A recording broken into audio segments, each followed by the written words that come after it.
ይመስገን። እሺ አንተስ ትቀበላለህ? ናፊን እና የአሚርን አስተሳሰብ ትቀበላለህ? የአንተንም የእነሱንም ሀሳብ አልቀበልም። እኔ ከሁላችን ገጠም ልከፍት ነዋ። ተው ይቅርብህ።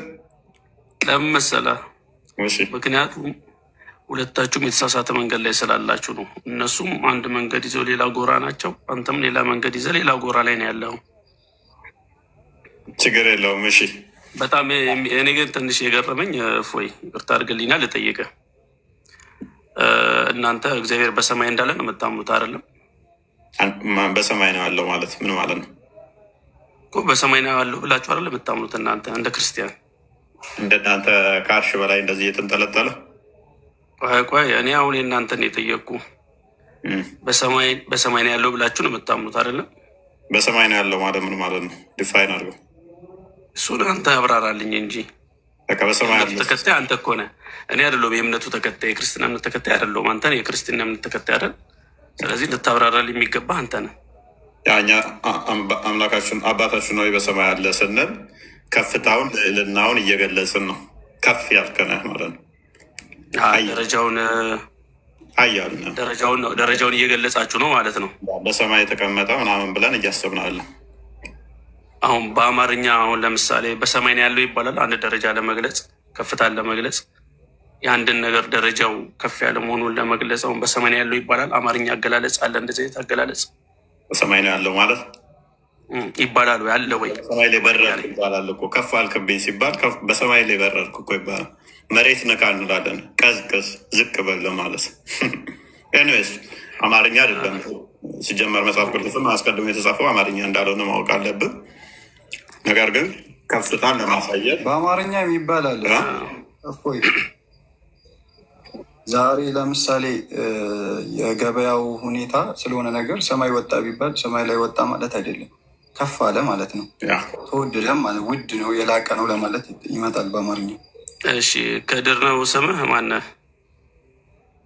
አዎ እሺ አሁን ያውልህ ዋጋው ሰማይ ወጣ ሲባል ያንን የሚያመላክቱ አማመድ ተጓዳኝ የሆኑ ቃላት አሉ አይደል? እንዴ አውዶች አሉ። አማመድ ይህንን ያመጣው ፍካሪያዊ ትርጓሜው የሚፈለግበት ሁኔታ አለ፣ ፍካሪያዊ ትርጓሜው የሚፈለግበት ሁኔታ አለ። ስለዚህ ፍካሪያዊ ትርጓሜ ለመፈለግ እኮ አውድ ያስፈልገዋል አይደለ? ለምሳሌ ዋጋው ሰማይ ወጣ ሲባል አውዱ ነው አይደል እንዴ? የዋጋ ከፍታን ለመግለጽ የምንጠቀምበት ያስፈልገዋል። ልክ ነህ እኮ።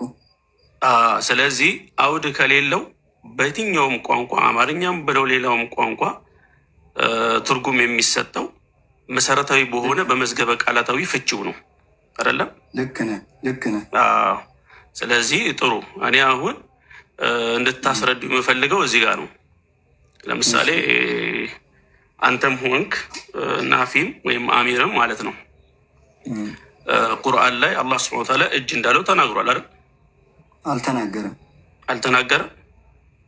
እጅ እንዳለው አልተናገረም። ቁርአን በአረብኛ ነው የወረደው። እሺ በቃ ልጠይቅህና ታብራራልኛለህ። እሺ ማ መናዐከ አን ተስጁደ ሊማ ኸለቅቱ ቢየደየ ማለት ምን ማለት ነው? ማ መናዐከ አን ተስጁደ ሊማ ኸለቅቱ ቢየደየ በጥበቃዬና በልቅና ለፈጠርኩት አደም ስጁድ ማድረግን ምን ከለከለህ ማለት ነው? እሺ አንተ የድ ማለት እጅ ነው አይደለ? አይደለም። በአረብኛ ቋንቋ የድ ማለት እጅ አይደለም እንዴ? የድ አረብኛ ቃል ነው እኮ። እጅ ነው አይደለ? መሰረታዊ ቃሉ እጅ ነው አይደል? መሰረታዊ ቃሉ እጅ አይደለም። መሰረታዊ ቃሉ እጅ ነው አይደል? መሰረታዊ ቃሉ የድ ማለት እጅ ነው አይደል ወይ ነው ያልኩ እኔ። መሰረታዊ ቃሉ ነው የጠየኩ። ይሄ ዛሂሩ ማለት ነው። አዎ ዛሂሩ እጅ ይሆናል፣ ሌላም ማዕና ይሆናል። በቃ ዛሂሩን የጠየኩ እኔ ዛሂሩን የጠየኩ። ዛሂሩ እጅ ከሆነ በየትኛው አውድ ምክንያት ነው አንተ የድ የሚለውን ቁድራህ በላይ የፈሰርከው? ኃይል ጥበቃ በላይ የተረጎምከው የትኛው አውድ ነው? አውዱ ፈጣሪ ምንም ነገር አይመስልም የሚለው የቁርአን አንቀጽ ሙሕከም የሆነ የቁርአን አንቀጽ እሱ ይመልሰዋል። ፈጣሪ ምንም ነገር አይመስልም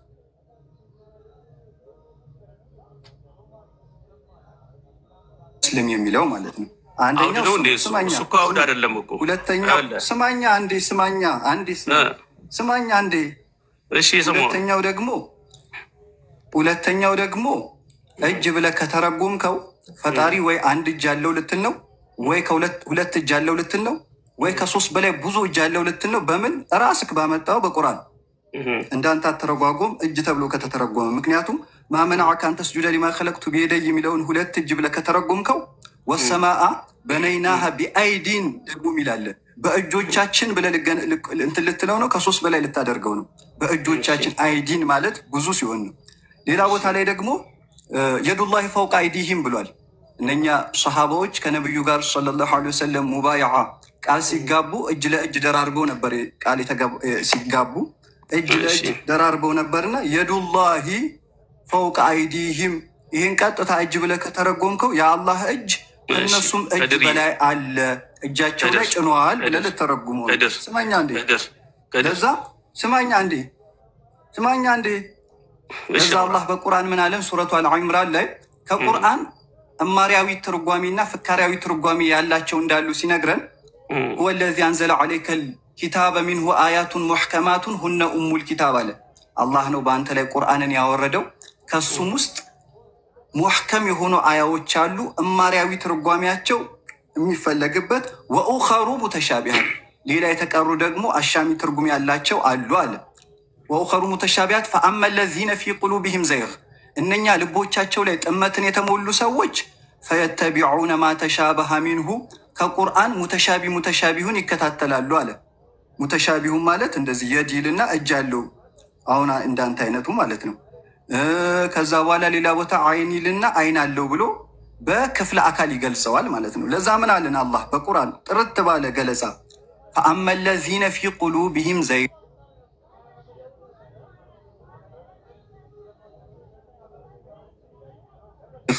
እነኛ ልቦቻቸው ላይ ጥመትን የተሞሉ ሰዎች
አንተ ሰማኝ። ያውልህ ቅድም እኮ ተነጋግረናል። በመሰረታዊነት ደረጃ የአንድ ንግግር ፍቺው ወይም ትርጉሙ የሚሆነው መዝገበ ቃላዊ በሆነ ፍቺው ነው የሚሆነው አይደል? ከዛ ማለት እማሪያዊ ፍቺው ነው የሚሆነው ማለት ነው። ፍካራዊ ፍቺ ለመሆን አውድ ያስፈልገዋል ወይ ከሱ ጋር አብሮ ወደዛ ቆይ አሁን እኔ እያወራሁ እኮ ነው አይደል? አንተ ስታወራ ዝም እያዳመጥኩ አይደል? እሺ ቀጥል። ስለዚህ እኔ አሁን ይኸውልህ እዛች ሱረቱ ሷድ ላይ ያለችውን አንቀጽ በተመለከተ ነው የጠየቅኩ። ቀጥታ ማ መናዐከ አን ተስጁደ ሊማ ኸለቅቱ ቢየደይ የሚለው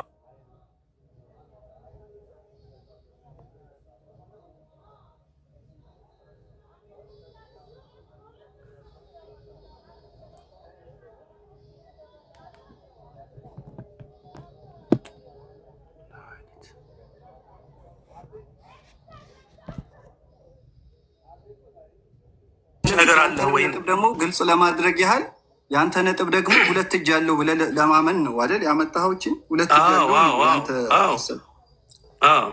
ቁርአን። ለዛ አሁን አንተ ቁርአኑን ጠቅሰህ ሁለት እጅ ያለው ካልክ እሺ፣ ሌላ ቦታ ላይ ያለውን ቁርአን ይዘህ ለምን ሶስት እጅ ያለው አላልክም? በእጅ ከተተረጎመ መጀመሪያ በዚህች አንቀጽ ላይ እንስማማ። ይቺ አንቀጽ የምታመለክተው ምንድን ነው? ቆይ እቺ አንቀጽ መጀመሪያ የምታመለክተው ምንድነው? አንቀጿን እንጨርስ። ትርጓሜውን የሚፈለግበት ፍካራዊ ለመሆኑ ምንድን ነው? ወደዛ ፍካራዊ ለመሆኑ እዚች አንቀጽ ላይ የሚገልጽ ነገር ምን አለ? የቁርአን አንቀጽ መጥቷል። ለይሰ ከሚስሊሂ ሸይኡን ነው አይደለ? አላህ እሺ ቆይ ለይሰ ከሚስሊሂ ሸይኡን ነው አይደለ? ያለመኖሩ በቃ ይኸውልህ አዳምጣ ለው በፈጣሪ አወራህ እኮ ቅድም እኮ ረጅም ሰዓት አወራህ። አንድም ምሳሌ የለውም። አወራህ እኮ አወራህ። አዳምጣ ይኸውልህ ለይሰ ከሚስሊሂ ሸይኡን ማለት ምንም እሱ የሚመስል የለም ማለት ነው አይደል? ምንም እሱን የሚመስል የለም ማለት እሱን የሚመስል ምንም ነገር የለም። እሺ ይኸውልህ እንካ አላህ አሁን ለምሳሌ ይሰማል አይደል? አዎ ይሰማል። የሰው ልጅም እኮ ይሰማል። አዎ ተመሳሰሉ። አዎ ይሰማል። ተመሳሰሉ? አልተመሳሰሉም። የቃል መግጠም ነው እንጂ መመሳሰል አይደለም። የአላህ መስማት በጆሮ ስማኛ፣ የአላህ መስማት በጆሮ አይደለም። የሰው ልጅ መስማት በጆሮ ነው፣ በታምቡር ነው፣ በንፋስ አማካኝነት ነው የሚሰማው የሰው ልጅ።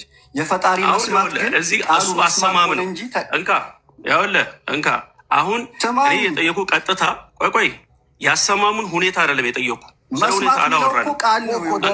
መስማት የሚለው ቃል ነው። ሰማኝ ቃሉ ገጥሟል ወይ? ቃሉ ገጥሟል። አዳምጠኝ መጀመሪያ። ግን መመሳሰል ተከስቷል ወይ?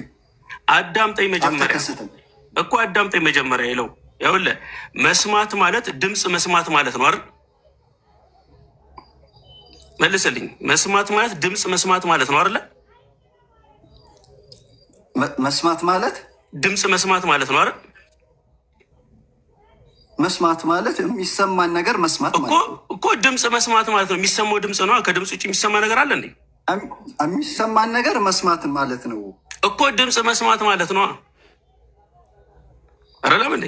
ድምፅ ካልክማ የፈጣሪ ንግግር ድምፅ አይደለም። የፈጣሪ ንግግር ድምፅ አይደለም። እሺ ለምሳሌ ከድምፅ ውጭ የሚሰማ ነገር ምን አለ? ድምፅ ሳታወጣ ፈጣሪ አሁን ለምሳሌ ተናጋሪ ነው። ተናጋሪነቱ ያለ ድምፅ፣ ያለ ፊደል፣ ያለ ቋንቋ ነው። እሱ የፈጣሪ መስማት እኔ ይኸውልህ ስለ ንግግር ሁኔታ ስለ መስማት ሁኔታ የፈጣሪ ንግግር ድምፅ ነው ካልክ እንግዲያውስ የፈጣሪ የመናገር ባህሪው ፍጡር ነው ልትል ነው ወይ ደግሞ መጀመሪያ ሰማኝ ወደ ሌላ ነጥብ ይኸውልህ ነጥባችንን ወደ ሌላ ነጥብ አይደለም እዚሁ ጋር አውራ። ሌላ ነጥብ ጋር ትሂድ። ስንመለስ ወደ እዚህ ጋር አውራ። ሌላ ነጥብ አይደለም። ስንመለስ አንተ ላስጨርሰኛ ቁርአን እርስ በርስ ይጋጫል ብለህ ታምናለህ? ገና አጀንዳውን አልጨረስንም። አይመስልም የሚለውን አልጨረስንም። አጀንዳውን መጀመሪያ ይጨርስ። ታምናለህ? መጀመሪያ የጀመርነውን አጀንዳ ይጨርስ። መልስልኝ እንጂ መጀመሪያ የጀመርነውን አጀንዳ ይጨርስ። ከርዕስ ወደ ርዕስ አይዘለልም። መጀመሪያ ወደ ርዕሱ ላይ የተነገረን ይዘህ ሙጥኝ ለምን ትላለህ? ብዙ አይነት መንገድ አለ። ከአውዱ ከእማሪያዊ ትርጓሜ የሚወጣበት የድ የሚለው እጅ ተብሎ አይተረጎምም። አንደኛው ለፈጣሪ ምንም አይነት አምሳያ ለመኖሩ ነው ብለናል። ሁለተኛው እጅ ብለህ ከተረጎምክ ቁርአን ላይ ለመስማት ዝግጁ ካልሆንክ እኮ ለውይይት ዝግጁ አይደለም። ቁርአን ዝም ብለህ ማውራት አይደለም። መጀመሪያ ለመስማት ዝግጁውን ለመስማት ዝግጁ አሁን የምጠይቅህን ስማኝ። እኔ ስለ አሰማም ሁኔታ አይደለም ያወራሁት። ገባህ? ስለ ንግግር ሁኔታ አይደለም ያወራሁት። እንትን በሉትና ሜይ ቢ አመድም አንተን እንዲረዳ ምን አምጥተሃል? አላህ ይሰማል፣ እኛ እንሰማለን፣ አላህ ይሰማል የሚለውን አምጥተሃል። እሱም ደግሞ ያንን ክፍል ሱራ 38 አንተ የጠቀስከው እጆች የሚለውን ላመጣህበት እሱ ደግሞ ሱራ 42:11 ላይ ያለውን አምጥቶታል። እሱ ማንንም አይመስልም የሚለውን አንተም ደግሞ ያንን ተጠቅመ ይሰማልና እኛም እንሰማለን ተመሳስሏል የሚል አይነት አንተም የሚረዳ ነው። ሁለታችሁም አምጥታችኋል። ኔስ ከዛ እሱ ተጨማሪ ደግሞ ሱራ 3:7 ያለችውን በመጠቀም ግልጽ የሆነ ግልጽ ያልሆነም አለ የሚለውንም ደግሞ ተጠቅሞታል። ሰው ምንድነው እሱ እጅ የሚለው ላይ አቁሙትና፣ እሺ እጅ የሚለው ላይ አቁሙትና አንተ ስንት እጅ ብለህ ነው የምታምነው? ወይንስ እጅ ሊትራል እጅ ነው እንድትል ያደረገ ማለትም እጅ የተባለው በግብር አካል ላለመገለጡ ምንድን ነው ማረጋገጫ? ግብር አካል ማለት ምንድን ነው? አንድ ነገር ከተፈጠረ ከተሰራ አብዛኛውን ነገር በእጅ ተሰራ የሚለው ሰው ስለሚረዳ የእጅን ግብር ለመግለጽ አካል እንዳለው አድርጎ ላለመናገሩ ቁርአኑ ግብር አካል ማለት ምን ማለት ነው? አንድ አካል መጣ ቢባል እግርን የሚጠቁም ነገር ይመስላል። ነገር ግን በእግሩ ላይሆን ይችላል የመጣው፣ ተንከባለውም ሊሆን ይችላል፣ ወይም በሌላ አካልም ተጭኖም ሊሆን ይችላል የመጣው። ግን የግብር አካልን በሚጠቁም ሁኔታ በእጁ ሰራው ተብሎ እንዳለመሆኑ ሊትራሊም እጅ ለመሆኑ ምንድነው ማስረጃ የሚለውን ሁለት ሶስት እንድትል ቆይ ትቀጥላለህ። አንድ እንድትልስ ያደረገህ ምንድን ነው? ሀዲስ ላይ ደግሞ ስንሄድ ቀኝ እጆቹ ሁለት ቀኝ እጅ አለው ይላል። አይ ሁለት እጅ ቀኝ የለውም ብለህ ትተረጉመዋለህ። የምትተረጉም ከሆነ ስለምን ትተረጉማለህ ታዲያ? ለምን ሊትራሊ ወስደህ አዎ እጆቹ ሁለት ቀኞች ናቸው እንደዛ ብለህ ነው የምትወስደው? ወይንስ ሲተርጎም ደግሞ እሱ ጋር ስትመጣ ሼፑ የተጣመመ ምናምን ሲመስልህ ትተረጉመዋለህ? ከድርም ደግሞ እጅ ብለህ እንዳትወስድ ያደረገ ምንድን ነው? እሱ ሊትራሊ እንዳትወስደው ያደረገ ምንድን ነው የሚለውን አስብበት። ሜይ ቢ አህመድ ቀጥል። እሺ ይኸውልህ እፎይ፣ በመጀመሪያ ደረጃ ማለት ነው እኔ እያወራሁ እፎይ፣ ስርዓት አስይዘልኛ፣ ስርዓት አስይዘልኝ መጀመሪያ። እሱ ከድር አርፎ ይቀመጥ። እፎይ፣ በመጀመሪያ ደረጃ ማለት ነው ከገለጽክበት አገላለጽ አኳያ ስህተት አለ የተናገርከው ነገር። አንተ ልጀምርና ምክንያቱም እኔ እጅን አጸደቅኩ ማለት እጅን አጸደቅኩ ማለት ከሰው እጅ ጋር ይመሳሰላል ማለት አይደለም። ማጽደቅና መመሳሰል የተለያዩ ነገሮች ናቸው። ለምሳሌ አህመድ ኢንተራክት አደርገ ነው። ምክንያቱም የሰውን የሚመስል እጅ አለው ብዬ አልተናገርኩም። አላልኩም። እኔ የሰው ልጅ እጅ ይመስላል አላልኩም። እጅ አለው ነው ያልኩት እኔ አላልኩም። አንተን እያወራሁ ከድር አንዴ ዝም በላ፣ ዝም በላ ከድር፣ ከድር ዝም በላ። ልዩነታችንን እንዲሰመርበት አህመድ እኔ ላይም ስለተናገርክ ነው ልዩነታችንን። ምክንያቱም ብዙ አወራን እንጂ ልዩነታችንን ከድር ዝም በል በለው። ይኸውላችሁ ኧረ ዝም በል እያወራሁ አይደል እንዴ? እኔ ለእኔ አይደል እድሉ የተሰጠው? ምን ዋጋ አለው? አንዴ እድሉ የተሰጠው ለእኔ እኮ ነው። ነጁ ሚታርጊ ምክንያቱም አህመድ እኔም ላይ ስለተናገርክ ነው። እኔ ሰዎችን የሚመስል ብዬ ባልተናገርኩት ላይ ፎልስ ፐርሚስ ገንብተ ከዛ ወዲያ ምላሽ መስጠት ስህተት ነው። ሰዎቹን ወንጀለኛ አድርጎ ከመጀመር ስህተት ስለሆነ ማለት ነው። እጅ አለው የሚለው ብቻ ነው። ኦኬ እጅ አለው አንድ እጅ ነው ሁለት እጅ ነው ወይንስ ሀዲስ ላይ ደግሞ ሁለት ቀኝ እጅ አለው ስለሚብል ቀኝ እጁን ትተረጉመዋለህ? ሁለት ቀኝ እጅ የለውም ብለህ የማንም አይመስል ከሆነ እኮ ሁለት ቀኝ እጅ ስትባል መተርጎምም አያስፈልግም። ግን ኢሬጉላር ሼፕ ሲመስልህ አይ ሁለት ቀኝ እጅ ሲባል ደግሞ ኃይሉን ለማግኘት ቁድራውን ምናምን ብለህ የምተረጉም ከሆነ ሙሉ ለሙሉ ለመተርጎም አልቻላችሁም የሚለውን ብቻ የጠየቅኩት እኔ። እሺ እዚህ ጋ ምን አለ መሰለህ፣ በአገላለጽ ደረጃ በመጀመሪያም እንዳነሳኸው አንድ ሰው መጣ ሲባል በእግሩ መጣ የሚለው ላያሲዝ ይችላል፣ ጥቅል ስለሆነ ማለት ነው። በመኪና መምጣትንም በሌላ ነገር መምጣትንም ያስይዛል አይደለ? ፈጠረ ስንል አላህ ስብሐነሁ ወተዓላ መፍጠር ብቻ ከሆነ በእጁ መፍጠርን ሊያስይዝ ይችላል። ነገር ግን እዚህ ጋር አንድ ልዩነት መገንዘብ ያለብን፣ አንድ ሰው ለምሳሌ አንድ መሪ፣ አንድ ንጉስ እኔ አዋጅ ጽፍ ያለው ሲል እሱ በቀጥታ ላይጽፎ ይችላል አይደለ? ጸሐፊው ሊጽፍለት ይችላል፣ ወይ ደግሞ አዋጁን የሚያረቅለት አካል ጽፎ ሊያስነግር ይችላል። ነገር ግን በእጄን የጻፍኩት ካለ ቀጥታ የምንረዳው ምንድን ነው? ንጉሱ ራሱ በእጁ እንደጻፈ ነው አይደለም እንዴ? ስለዚህ አሁን እዚህ ሱረቱ ሷድ ላይ አላህ ስብሐነሁ ወተዓላ ያለው ሊመ ኸለቅቱ ቢየደያ ነው ያለው። በሁለት እጆቼ ለፈጠርኩት ነው ያለው። ገባህ አይደለ? በሁለት እጆቼ ለፈጠርኩት ቀጥታ ነው የተናገረው ማለት ነው። ምንም እንትን የለውም። ስለዚህ ቁርአኑ ራሱ ሁለት እጅ እንዳለው ያሳያል፣ ግልጽ ስለሆነ ማለት ነው። ምናልባት አንተ የአረብኛ የሰዋሰው ህጎች ምናልባት ላተረዳቸው ትችል ይሆናል። ከድርም ሆነ ሌሎች ወንድሞቼ ያንን የሚያውቁ ከሆነ ለማብራራት ልሞክር። ቢየደያ ሲል ባ አለች። እቺ ባኡል ኢስቲዓና ይሏታል። አንድን ነገር ልትጠቀም ስትል በሆነ ነገር ማድረግህን ለመፈጸም፣ ለምሳሌ ከተብቱ ቢልቀለም ይላል። ቢልቀለም በእስክሪብቶ ጻፍኩ ይላል ማለት ነው። ገብተዋል? እቺ ባዋል ኢስቲዓና ትባላለች። ስለ ቢየደየ ሲል በእጆቼ ማለት ነው። በሁለት እጆቼ ቢየደያ ሲል ማለት ነው። ገብቶሃል? ሁለት ነው። የደያ ማለት ሁለት እጅ ማለት ነው በመሰረታዊነት ደረጃ ማለት በአረብኛ ቋንቋ እንትኗ ለኢዳፋ ወድቃ ነው ኑኗ ማለት ነው። ስለዚህ ሁለት እጆች ማለት ነው። ሁለት እጅ እንዳሉ ቁርአን በግልጽ ይናገራል። ሐዲስ ላይም አለ። ግን ቆይ የቀኙ ላውራልና ተነግረኝ፣ የቀኞቹን ጉዳይ ላውራ። እሺ ሁለት እጆቹ ታዲያ ቀኝ ናቸው። ስለዚህ አንተ እያልከኝ ያለው በእጆቼ የሚለው ሁለት እጅ እንዳለው የሚያሳይ ነው ብለህናል። ኦኬ። ስለዚህ ይሄንን ቋንቋም የተረዳኸው ቀጥታ በሰውኛው ባለው አረዳድ የተረዳው አታመሳስሉ ትለናለህ እንጂ ራሴ ያመሳሰርክ ነው። እንደዛ ነው ፊል እያደረግኩ ያለሁት እየሰማኝ የተረዳሁት ያለሁት እንደዛ ነው። እስኪ እፎይ አንድ ጥያቄ ልጠይቅህ። ማመሳሰል ነው አይደለም? ትመልስልኛል። አንድ ጥያቄ ልጠይቅህ እና ማመሳሰል መሆኑን አለመሆኑን ትመልስልኛለህ። አህመድ ራስህ እኮ ነህ ንጉስ አምጥተህ በእጆቹ ከጻፈ እንዲህ ይሆናል ብለህ አመሳስለህ ኤግዛምፕል የጀመርከው ራስህ ነህ።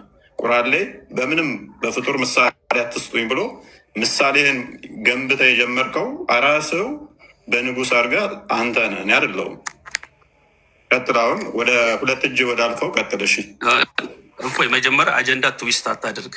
አይ ራስህ ነህ፣ እኔ አይደለሁም። ቆይ ስማኛ፣ አዳምጠኝ።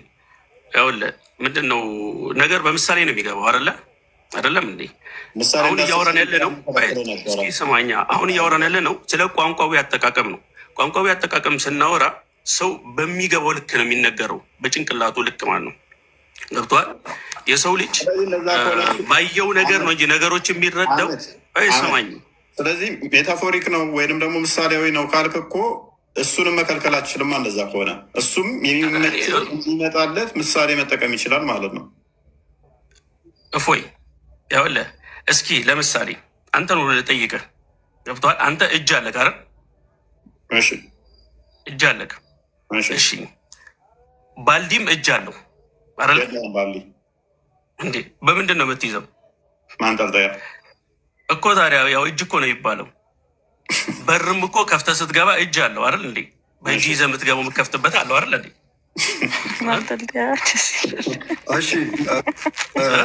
ስለዚህ የአንተ እጅና የዛ በር እጅ ይመሳሰላል እንዴ?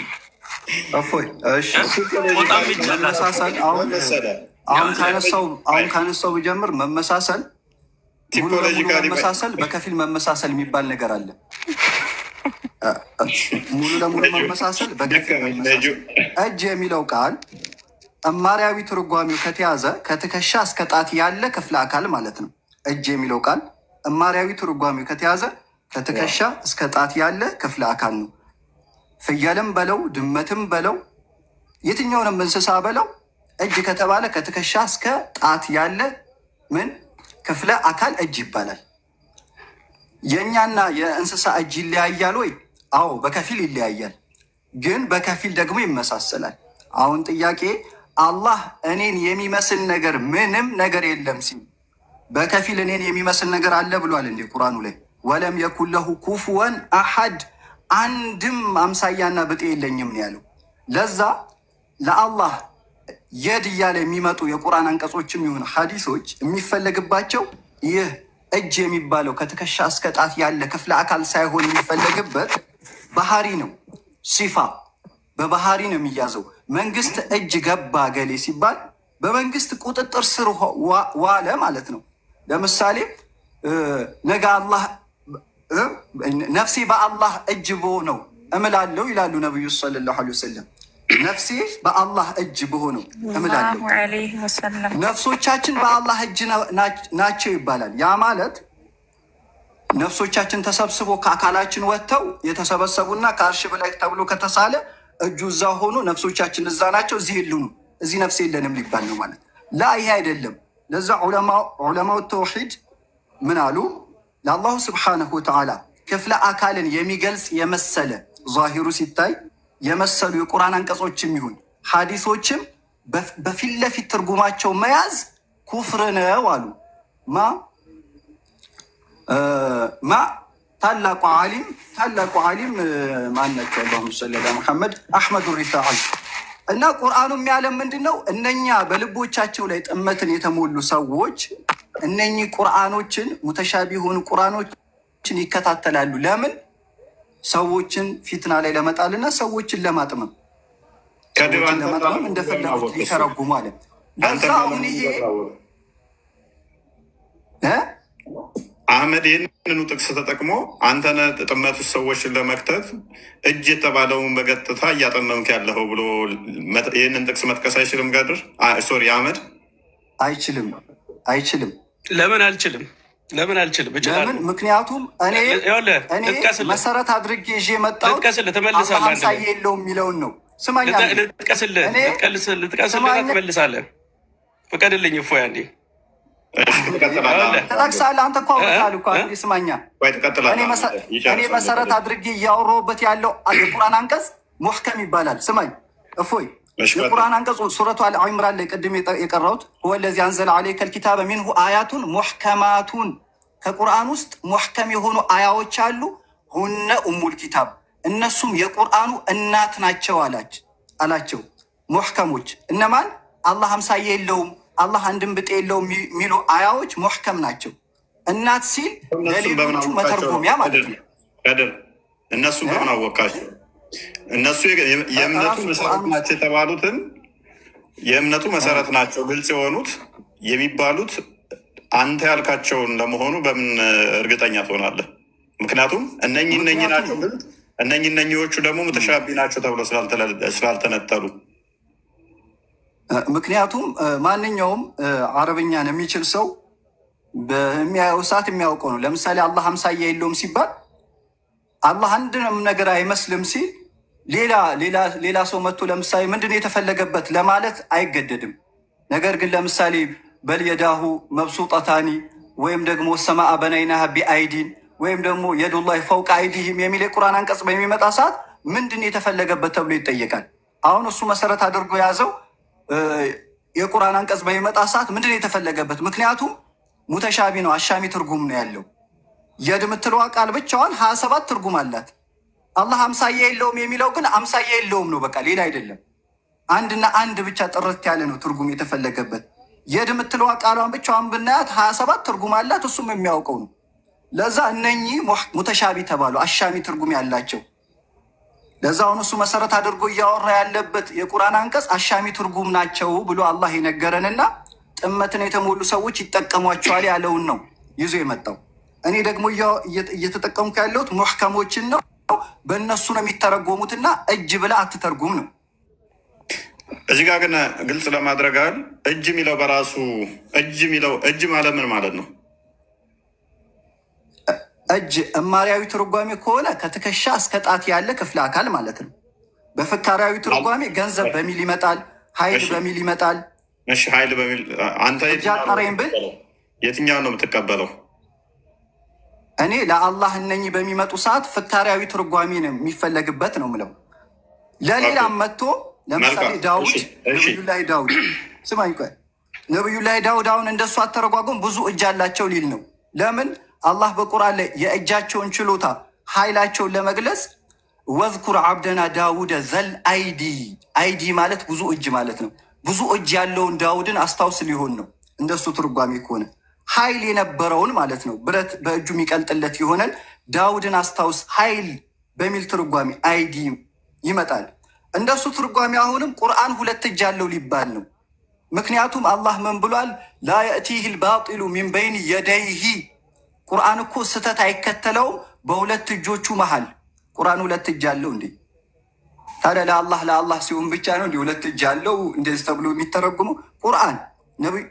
ለዛ የድ የሚለው እማሪያዊ ትርጓሜ ነው የሚያዘው ተብሎ እንትን ከተባለ ቁርአንም ሁለት እጅ አለው ሊባል ነው። ላ የእቲህ ልባጢሉ ሚን በይን የደይሂ ብሏልና ነቢዩላህ ዳውድም ብዙ እጆች አላቸው ሊባል ነው። ለዛ ለአላህ እነኚህ በሚመጡ ሰዓት ፈጽሞ በክፍለ አካል አይገለጽም። በዚህ ከትከሻ እስከ ጣት ያለ ክፍለ አካል አይፈለግበትም። አህመድ እጅ ስትል ምን እያልክ ነው አንተ?